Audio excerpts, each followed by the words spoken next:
ఉప్పాడ సంబంధించి సముద్రం hormone ambulance అన్ని కూడా మాయాపట్నం, అమీనాబాద్, మాయాపట్నం, కోరాడుపేట, జగరాజుపేట, సుబ్బుపేట వరకు కూడా సముద్రం తుఫానికి వరద ఉధృతంగా ఉంది.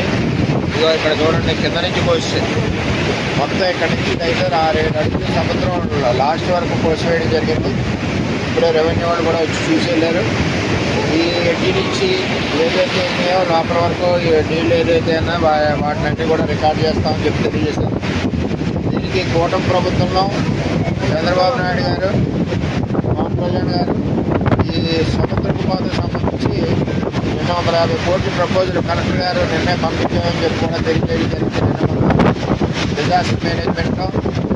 మరి వచ్చే ఆ నిధులు వచ్చిన తర్వాత త్వరలోనే ఇక్కడ ఉప్పాడు నుంచి కోనపాపేట వరకు ఈ కోతను నివారించి మన ఉప్పాడిని, మన కోనపాపేట గ్రామాలని కాపాడుకోవడానికి ప్రయత్నం చేస్తా ఉన్నాం. ఎట్టి పరిస్థితుల్లోనే త్వరలోనే ఆ కార్యక్రమాలు పూర్తవుతాయని తెలియజేస్తూ, మరి ఎవరైతే సముద్రం ఒడ్డున ఉన్నారో వారందరూ కూడా ఖాళీ చేసి మీకు అవసరమైతే రిహాబిలిటేషన్ ఎంఆర్ఓ గారు పెడతారు. లేని పక్షంలో నువ్వు పక్కళ్ళకి మీరు షిఫ్ట్ అవ్వండి, సముద్రం ఒడ్డున ఇల్లు ఉండొద్దని చెప్పి తెలియజేస్తాయి. ఎందుకంటే కింద నుంచి ఇల్లు పోతేస్తూ ఉంటాయి, ఇల్లు ఎప్పుడు పడిపోతాయి కూడా తెలియని పరిస్థితిలో ఉంది.